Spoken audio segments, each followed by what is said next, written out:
Hey guys, thanks for watching. I'm here with Mike MALASKA. Little quick thing I wanted to ask Mike. Mike, when it comes to putting in this the era of this horrible pandemic, foam center. Yeah, the foam center that we have here. One thing I've noticed with that is when you're aiming to a negative space, which is a hole, right? There's nothing there. Yeah. You make and miss some, but when you're aiming to something physical, like you will hit that way more often than you'll hit the dead center of that way more often than you'll hit the dead center of just like a hole, which is, isn't that interesting? Which is a nothing. You know? I understand. Why do you think that is? Well, it's simple in the sense that all of a sudden you're looking at not just the foam, you're looking at that little thing, and so now you're trying to hit that. You're not trying to make it in the hole. So again, when tour players look at a hole, they're not looking at generically the entire hole. They're seeing exactly, they're seeing exactly where the ball is going to go in the hole. They're not looking at this. They see exactly where the ball is going to go in the hole. So they're standing here and they have a specific point. So then they're looking at where the ball is going to go in the hole. Now they hit it, and if the ball hits that spot, obviously it's going to go in the hole, and if it misses that spot a little right or left of it, it still goes in the hole. So their focus is more finite. You put that foam rubber thing in there, and first of all, people go, here's what I've seen with this foam rubber thing. Yeah. All of a sudden, when they're putting from here, people don't decel as much. They hit it firmer because it's hitting something. It's hitting something. It's not just this negative space to fall in. Yeah. Plus, if they hit it, so even if they hit it too hard from this distance, so even if I slam it, see, that counts as a make. Yeah. So because the speed isn't as important, and they stay on line, and they're just sitting here going, well, I'm just going to hit the foam. The ball keeps going in the hole. Right. As soon as you take that foam out, and now that same speed won't make it work, that same speed does that. Right. So now all of a sudden they're standing here going, uh-oh, oh man, I got to make sure, don't hit it too hard, don't hit it too soft.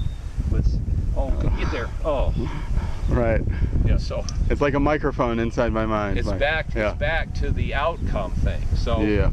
If you stand here. So when there is not a foam noodle in the hole, how could we putt just as good as we do with the foam in there when there's nothing in there? Okay, you see that cup? Yeah, yeah. You see that little circle right there at the very back of the hole, that triangle? Yeah. Mm-hmm. Okay. So you're talking right there, right? Yeah. Yep. See, I'm going to try to putt the ball in that little opening right there. Oh, okay. So see, I'm not putting at the hole, I'm putting at that little opening. So all of a sudden, because I'm putting at that little opening, the hole looks really big. Yeah, your margin of error is I could miss it on the left side of the opening, right side of the opening. Yeah. If you're just putting at the hole, you're going, oh God, just let me get it somewhere inside the boundaries of the hole. You're dead. Yeah. So if you're very finite with the line you see and where you're putting the ball, that's another reason why when I practice two ways. You talking about short putts? Yeah. Yeah. So I practice two ways. I either putt at a tee, because when I'm sitting here and I look at a tee and I'm putting at a tee, are you kidding? If I could hit the tee, that looks like a garbage can. The other thing, when I practice putting, I do this. I put another ball on the green, and what am I doing? Yeah, just playing croquet. That's all I do. And then I'll putt this over a certain distance, and I watch how it breaks. And then I take this one, and all I'm going to try to do is I'm going to try to make this ball hit that one. Now, I missed it, but that's how I practice. Right. So because then I'm tracking a very finite line. And then all of a sudden I get up to that looks like a garbage can. Confidence-wise, before a round of golf, somebody has not been very good with making short putts. Putt at a tee. What is the worst thing? Putt at a hole. Okay, so for them to just try to start draining short putts. Just go putt at a tee or putt at another ball. If you putt at a hole, you could make 10 in a row and you miss one. You get out on the first hole, what do you remember? The one you missed. Yeah, the whatabouts. Okay, like, what about that one? If you're putting at a tee, you've never missed the hole once. You might miss the tee, but you go, oh, that was okay. Or you're putting at a ball. See, one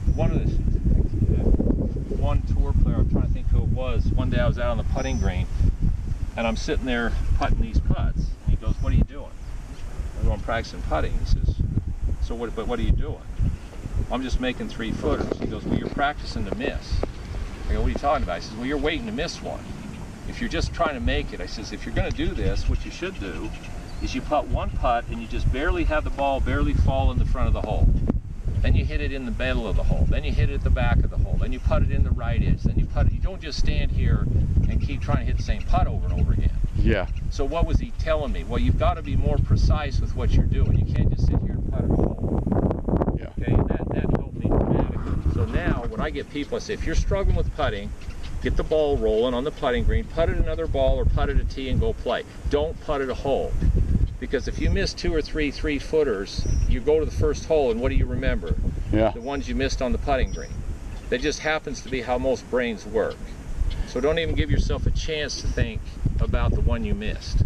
Now, not before a round of golf, but in general, do you like the 10 balls in a 3-foot circle? Yeah, I don't mind that. That's fine. Yeah. I like the circle. You don't like it right before a round of golf? Not necessarily. Right.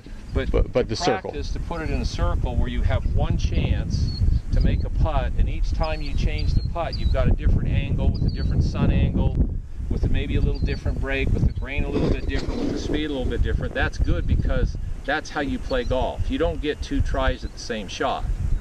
So if you're practicing and you really want to see how good you are, you only give yourself 1 try. And you see with 1 try what happens. Do I leave him short? Do I pull him? Do I push him? Same with your full swing. You get a feel for your swing, you put 3 balls down, you hit a ball, you wait a minute.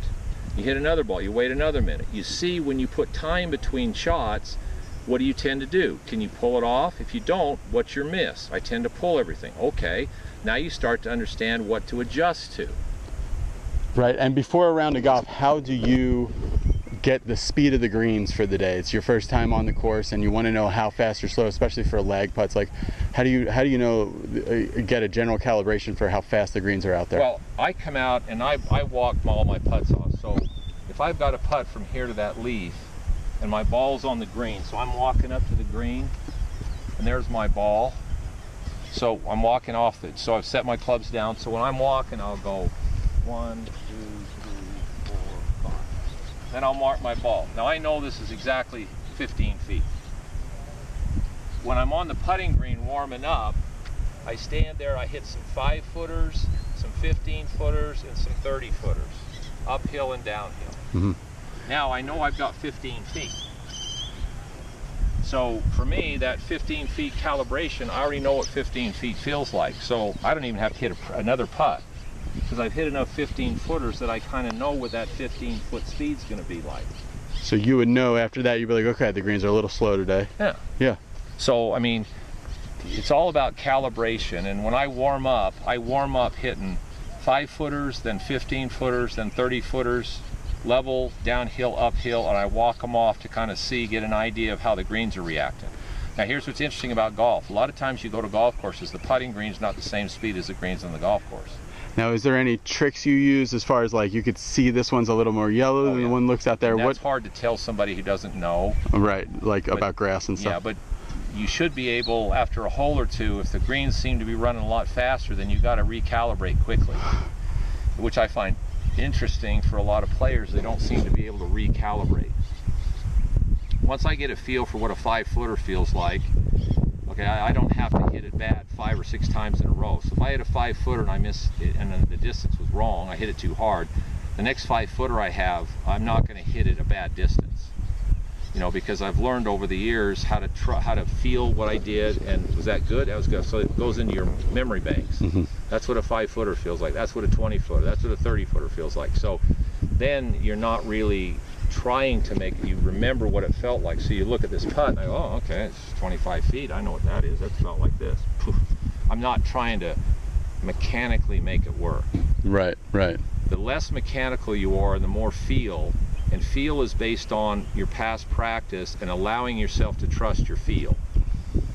When people get mechanical with their strokes, they can be pretty good on 3-footers, but the longer the putt, they lose the feel for the distance. Distance is more important in putting than line. You're going to 3-putt a lot more times because your distance is off than your line is off.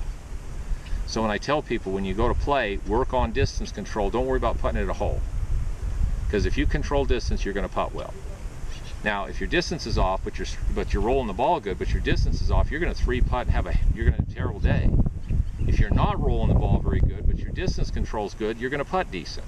Yeah. So it's about distance control first. That's more important. The ability to see line and control distance are the two most important things in putting. And one of the things that makes putting a lot easier is just hitting it closer to the hole. There you go. So you can see good tips about putting and about hitting it closer to the hole and all kinds of things on MALASKAGolf.com. There is a promo code to use for Be Better Golfers, which I'll put in one of the windows in this video, or it'll be in the description if you don't see it. Thanks, Mike. That was great. Thanks. Bye.